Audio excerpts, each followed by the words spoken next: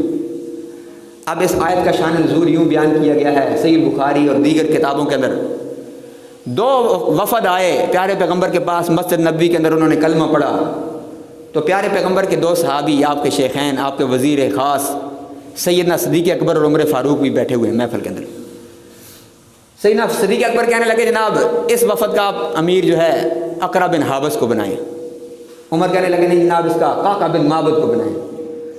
پیارے پیغمبر ابھی تک کوئی فیصلہ نہیں کر پائے، اب آپس میں یہ شیخین تکرار کر رہے ہیں، ان کی بحث کے اندر آواز تھوڑی اونچی ہو گئی قدرے، رب العالمین کا پیارے پیغمبر ابھی تک کوئی فیصلہ نہیں سنایا۔ اللہ اکبر، رب العالمین کو آسمان سے شیخین کی اتنی سی جسارت بھی گوارا نہ ہوئی کہ میرا رسول، میرا قائد و مرشد، میرے بندوں کا قائد و مرشد موجود ہے زمین کے اوپر، وہ ابھی تک فیصلہ نہیں کر پایا تو یہ کون ہوتے ہیں فیصلہ کرنے والے؟ فوراً آسمان سے محبت بری ڈانٹ پلائی اور فرمایا شیخین کہیں ایسا نہ ہو تمہارے اعمال برباد ہو جائیں۔ اللہ اکبر، رونے لگے دونوں، صدیق اکبر اور فاروق دونوں وزیر رونے لگے پیارے پیغمبر کے، اور حدیث بخاری کی ہے۔ مسلمانوں، بڑا کڑیل جوان قد کاٹ کا مالک سیدنا فاروق اعظم، جس سے دنیا کی طاقتیں لرزتی ہیں، 22 لاکھ مربع میل کے اوپر جس کی حکمرانی کا جھنڈا یوں لہراتا ہے، اس کی کیفیت یہ ہے کہ پیارے پیغمبر کی یہ آیت سن لینے کے بعد پیارے پیغمبر کے پاس جب بھی بات کرتے تھے تو آواز کو اتنی دھیمی اور اتنی آہستہ رکھتے تھے کہ پیارے پیغمبر کو عمر سے پوچھنا پڑتا، عمر تیری بات مجھے سمجھ نہیں ہے، دوبارہ بیان کر۔ اس قدر اللہ اکبر قرآن کریم کی آیت کے سامنے جھک جانے والے، اپنا سر تسلیم خم کر دینے والے۔ اللہ اکبر، حسان اور جناب ثابت بن قیس رضی اللہ تعالیٰ عنہ صحابی رسول ہیں، گھر میں جا کر سر جھکا کر بیٹھ گئے۔ پیارے پیغمبر اپنے صحابہ کرام کی حاضری لگایا کرتے تھے، فلاں آج کیوں نہیں نماز میں آیا؟ اتنے دنوں سے ثابت بن قیس نہیں آ رہے، پوچھا اس کا کیا معاملہ ہے؟ سعد بن معاذ ان کے پڑوسی تھے، گئے پتہ کر کے آئے، کہا ان کی تو حالت ہی بڑی عجیب ہو گئی ہے، رو رو کے اس نے برا حال کر لیا ہے۔ پیارے پیغمبر اس کا تو معاملہ ہی عجیب سا لگ رہا ہے، ہاں پوچھ کے رہو کیا معاملہ ہے، کیوں رو رہا ہے وہ؟ ثابت بن قیس کے پاس سعد بن معاذ گئے، پوچھا، کہنے لگے اللہ نے فرما دیا کہ ایمان والو اپنی آوازیں رسول کے پاس اپنی آواز اونچی نہ کرو، کہیں تمہارے اعمال برباد نہ ہو جائیں۔ میں ذرا اونچی آواز کا مالک ہوں، میری آواز کے اندر جو ہے قدر اونچی ہے، میری آواز فطرتاً اونچی ہے، تو مجھے ڈر لگتا ہے کہیں رسول کے پاس جانے کے بعد میرے عمل برباد نہ ہو جائیں، میں جہنمی نہ ہو جاؤں، اس لیے گھر میں بیٹھنا گوارا کر لیا۔ پیارے پیغمبر کے پاس قاصد واپس گیا، آپ نے فرمایا جا کر میرے ثابت کو خوشخبری سناؤ کہ تو اہل جہنم میں سے نہیں ہے، تو جنت والوں میں سے ہے، تو آیا کر مسجد، تو نمازیں پڑھا کر، تو محفل میں بیٹھا کر، وہ تیری آواز اگر فطرتاً اونچی ہے تو تیرا تو اس میں کوئی قصور نہیں ہے۔ اس قدر وہ پابند تھے۔ اور اس قدر رسول کا ادب و احترام بچا لانے والے. اور مسلمانوں میں تو کہتا ہوں رسول کا اگر ادب و احترام سیکھنا ہے تو سیکھو بابا جی آدم سے. اور آدم علیہ السلام سے لے کر سیدنا عیسیٰ علیہ السلام تک جتنے پیغمبروں نے پیارے پیغمبر کا جو ادب و احترام بجا لایا ہے، اللہ کی قسم اس طرح کی مثال نہیں ملتی. آدم علیہ السلام کا مقام کوئی کم ہے؟ تو کل کائنات کے بابا انسانیت ہیں. انسانیت کی ابتدا جہاں سے ہوئی ہے سب کے باپ ہیں. ہمارے رسول کے بھی باپ ہیں، ہمارے رسول کے بھی باپ ہیں. اور باپ ہی ہوتا ہے، باپ ہی ہوتا ہے. لیکن باپ نے احترام کر کے دکھایا ہے اپنے بیٹے کا. کیسا احترام کیا؟ مصلی بیت المقدس خالی ہے، تمام کے تمام انبیاء کرام کی صفیں بنی ہوئی ہیں، مسجد بنی ہوئی ہے کھچا کھچ، 1.25 لاکھ پیغمبر موجود ہیں. کسی کو جسارت نہیں مصلی بیت المقدس کے اوپر کھڑا ہو کر جماعت کرائی. براق کی سواری آ کر مسجد اقصیٰ کے باہر رکی، پیارے پیغمبر چھلانگ لگا کر نیچے اترے. جبریل امین نے مہار پکڑی ہوئی ہے، باغ پکڑی ہوئی ہے، اتارا نیچے، ہاتھ سے پکڑ کر لائے. پیارے پیغمبر دیکھتے ہیں انبیاء کرام کھڑے ہیں، خوش نصیب روحیں کھڑی ہیں. اللہ اکبر. بابا جی آدم سے لے کر عیسیٰ علیہ السلام تک پیغمبر ہی پیغمبر. خلیل اللہ کھڑے ہیں، موسیٰ کلیم اللہ کھڑے ہیں. ان میں سے کسی کو جسارت نہیں مصلی بیت المقدس کے اوپر کھڑا ہو کر نماز پڑھائے. جبریل ان کو کس چیز کا انتظار ہے؟ نماز نہیں پڑھتے. جبریل نے آپ علیہ السلام کا شانہ مبارک پکڑا اور آپ کو پکڑ کر مصلی بیت المقدس کے اوپر کھڑا کیا اور فرمایا ان کو آپ کا انتظار ہے. جہاں پر آپ موجود ہوں قائد اعظم امام اعظم کوئی نہیں بن سکتا. آدم علیہ السلام نہیں بن سکتے، ابراہیم علیہ السلام نہیں بن سکتے، تو بعد والے کیسے بن سکتے ہیں؟ ابو حنیفہ کیسے بن سکتے ہیں؟ شافعی، مالک اور احمد ابن حنبل کیسے بن سکتے ہیں امام اعظم؟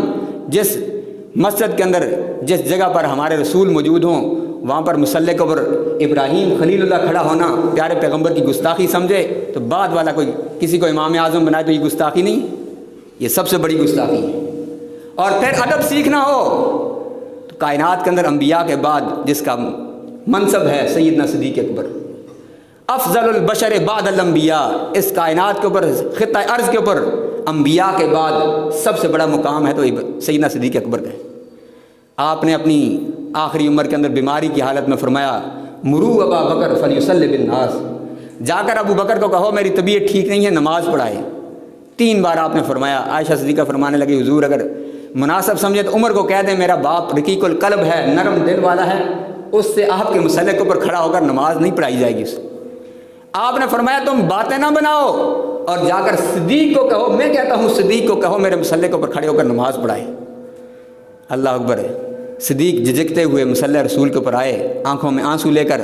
اچانک مسجد نبوی سے جو پیارے پیغمبر کی طرف حجرے کا دروازہ تھا وہ کھلا اور آپ علیہ السلام مسجد کی طرف طبیعت تھوڑی ٹھیک ہوئی تو چلتے چلتے مصلی کے پاس آئے. صدیق کی کیا مجال کے مصلی کے اوپر کھڑا ہو، پیچھے کی طرف ہٹنا شروع ہوا. آپ نے فرمایا اپنی جگہ پر رک جاؤ صدیق، نماز پڑھاؤ لوگوں کو، میں تیرا امام بنوں گا، تو ساری انسانیت کا امام بنے گا. صدیق نے ادب کر کے دکھایا ہے، ادب کر کے دکھایا ہے. جہاں پر رسول موجود ہو وہاں پر کوئی مصلی کے اوپر نہیں کھڑا ہو سکتا. یہاں پر مولوی نبی کو حاضر ناظر بھی مانتے ہیں اور جناب ہر جگہ موجود بھی مانتے ہیں اور ممبر کے اوپر پھر خود چڑھ جاتے ہیں، مصلی کے اوپر دوڑ کر خود آ کر بھاگ کے کھڑے ہو جاتے ہیں. یہ کون سا ادب ہے؟ نبی جہاں موجود ہوں وہاں صدیق بھی مصلی کے اوپر نہیں کھڑا ہو سکتا، وہاں آدم علیہ السلام سے لے کر عیسیٰ علیہ السلام تک کوئی نبی نہیں کھڑا ہو سکتا. اور ادب سیکھنا ہو، ادب سیکھنا ہو تو سیکھو رب کے قرآن سے. آج تو لوگ کہتے ہیں نا اسی یا محمد کہندے رہنا ہے، وہابیاں نے سڑ، ہمیں کیا ضرورت ہے سڑنے کی، ہمیں کیا ضرورت ہے جلنے کی؟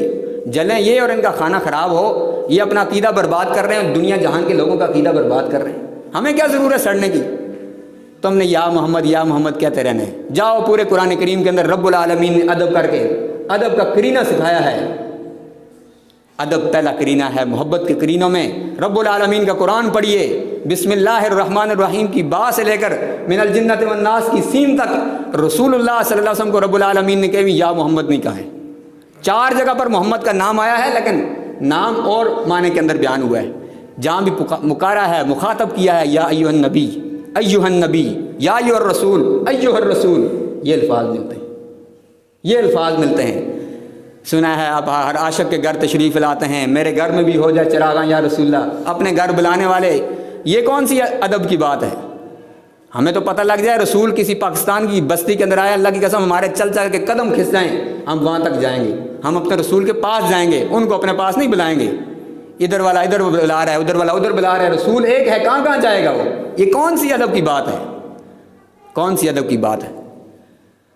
اللہ اکبر۔ عروہ بن مسعود ثقفی آیا نمائندہ بن کر، قریش کی طرف سے نمائندہ بن کر آیا۔ پیارے پیغمبر علیہ الصلوۃ والسلام اپنے اصحاب کے درمیان موجود ہیں۔ اس نے کچھ چیزیں دیکھیں اور جا کر قریش کو بتانے لگا، کہنے لگا اے قریش کے لوگوں، کائنات کے رب کی قسم میں نے بڑے بڑے بادشاہوں کو دیکھا ہے، بڑے بڑے میں نے حکمرانوں کو دیکھا ہے، لیکن جس طرح کی ادب و توقیر محمد رسول اللہ صلی اللہ علیہ وسلم کے ساتھی اور ان کی تعظیم کرتے ہیں، اس طرح کی تعظیم میں نے دنیا کے اندر کسی بادشاہ کی نہیں دیکھی۔ کیا کرتے ہیں وہ؟ کہنے لگا وہ ایسا ان کا قائد و مرشد ہے، جب تھوکتا ہے، کھنگارتا ہے، بلغم پھینکتا ہے زمین کے اوپر تو یہ لپک لپک کر اپنے ہاتھ آگے کرتے ہیں، وہ بلغم لے کر اپنے کپڑوں کے اوپر ملتے ہیں۔ وہ وضو کرتا ہے، وضو کا پانی کا قطرہ زمین کے اوپر نہیں گرنے دیتے، اس کو لپک لپک کر اپنے ہاتھوں پہ لیتے ہیں، جسم پہ ملتے ہیں۔ وہ کسی کام کا حکم دیتا ہے، فوراً تعمیل کے لیے بھاگتے ہیں ایک دوسرے سے آگے اٹھ کر۔ یہ نہیں مجھے کہا میں نیچے سر کر لوں، دوسرا جائے گا، نہیں، ہر ایک کوشش کرتا ہے میں جاؤں، رسول کی بات میں مانوں، لپک لپک کر حکم بھی تعمیل کرتے ہیں۔ اور جب آپس میں گفتگو کرتے ہیں رسول کے سامنے اپنی آوازوں کو اونچا نہیں کرتے، اور جب رسول کے سامنے رسول کے ساتھ مخاطب ہوتے ہیں اپنی نظریں اپنے قائد و مرشد کے ساتھ نہیں ملاتے ہیں۔ اللہ کی قسم یہ منظر جو میں نے دیکھا ہے، اس طرح کا منظر میں نے دنیا کے اندر کہیں نہیں دیکھا۔ بڑے بڑے میں نے بادشاہ دیکھے ہیں، بڑے بڑے بادشاہوں کی توقیر کرنے والے دیکھے ہیں، لیکن اس طرح کا منظر میں نے زندگی میں نہیں دیکھا۔ تو بھائیو یہ ادب و احترام یہ مطلوب ہے، یہ ادب و احترام مطلوب ہے، یہ کوئی ادب و احترام نہیں ہے۔ ربیع الاول کے مہینے کے اندر معاف کرنا، ہماری اس پاکستان کی بستی کے اندر بدبختوں نے یہ منظر بھی ہم نے اپنی آنکھوں سے، گناہگار آنکھوں سے دیکھنا تھا۔ پیارے پیغمبر نے تو فرمایا بالوں کی کٹنگ اس طریقے سے کراؤ، پیچھے سے برابر کٹاؤ، آگے سے برابر کٹاؤ، یا تو پورے ہی رکھ لو۔ یعنی پیارے پیغمبر کے بال، زلفیں جو ہوتی تھی یا وفرہ ہوتی تھی یا لمہ ہوتی تھی یا جمعہ ہوتی تھی، یا کندھوں تک ہوتی تھی یا کانوں تک ہوتی تھی یا کانوں سے کندھوں کے درمیان ہوتی تھی، یا آپ علیہ الصلوۃ والسلام بالوں کو منڈوا دیا کرتے تھے، گنجا کراتے تھے حج کے ایام کے اندر۔ پیارے پیغمبر نے فرمایا کہ یہود و نصارہ کی مخالفت کرو، یہ نہ کرو کہ بال پیچھے سے کاٹ دو آگے سے چھوڑ دو، آگے سے کاٹ دو پیچھے سے چھوڑ دو۔ جب بھی بال کٹوانے ہیں ہمیشہ یاد رکھو اصول یہ ہے، بالوں کو برابر حجام کے سامنے بیٹھو، اس کو بتاؤ کہ میرے بال آگے پیچھے سے برابر رکھنے ہیں۔ یہ نہیں پیچھے سے، ہماری اکثر ہم نے دیکھا بڑے بڑے اہل الحدیث داڑھیوں والے پیچھے سے بال زیادہ کٹے ہوئے ہیں، آگے سے چھوڑے ہوئے ہیں، یہ طریقہ ٹھیک نہیں ہے۔ اور میری ان گنہگار آنکھوں نے فیس بک کے اوپر ایک تصویر دیکھی، بدبخت کی، مسلمان ہے، کلمہ پڑھنے والا ہے، اس نے بالوں کی کٹنگ کرائی، یہاں پر کٹنگ کے اندر اس نے محمد صلی اللہ علیہ وسلم کا نام لکھوایا، سارا کا سارا سر گنجا ہے، اور گنجے کے اندر سے اس نے کچھ بال اس طرح بنایا کہ محمد کا نام بالوں کے اندر لکھا ہوا ہے۔ اگر یہ گستاخی فرانس والے کریں، ہم چیختے ہیں چلاتے ہیں، تو مسلمان ہو کر کلمہ پڑھ کر گستاخی کرے تو دل تو دکھتا ہے، دل تو زخمی ہوتا ہے۔ یہ کون سی ادب کی باتیں ہیں؟ اللہ اکبر۔ محمد کا نام کیک کے اوپر لکھ کر اس کیک کے اوپر چھریاں چلائی گئیں۔ 12 ربیع الاول کو کیک کاٹا گیا، اس محمد کے نام کے اوپر چھریاں چلائی گئیں۔ بتاؤ یہ کون سی ادب کی بات ہے؟ یہ گستاخی نہیں تو کیا ہے؟ اور یہ گستاخی نہیں تو کیا ہے؟ اور رہی بات فرانس کے چوڑوں کی، ان کے لیے میں ایک پیغام کہ یاد رکھو یہ وہ لوگ ہیں، فرانس والے، ان کی بدبختی ان کے اوپر غالب آتی رہی ہر سال، یہ ہر 4-5 سال بعد گستاخی کرتے ہیں۔ 2015 کے اندر کی، اس سے پہلے 2009 کے اندر بھی غالباً انہوں نے کی، اس طرح 5-6 سالوں کے بعد ان کو دورہ پڑتا ہے رسول کی گستاخی کرنے کا۔ اور میں ان کے بارے میں یہی کہوں گا کہ رب کے قرآن نے کہا عُتُلٍّ بَعْدَ ذَلِكَ زَنِيمٌ، رسول کی گستاخی کرنے والا کوئی حلال زادہ ہو ہی نہیں سکتا۔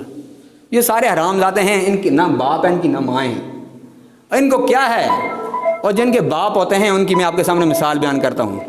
جس کا باپ تھا اس نے یہ کتاب لکھی ہے، جس کا باپ معلوم تھا، یہ عیسائی مائیکل ہارٹ کی کتاب ہے میرے ہاتھ کے اندر، 100 عظیم شخصیات، بندے نے کتاب لکھی، اللہ کی قسم عیسائی ہونے کے باوجود یہ کتاب آپ کے سامنے ہے۔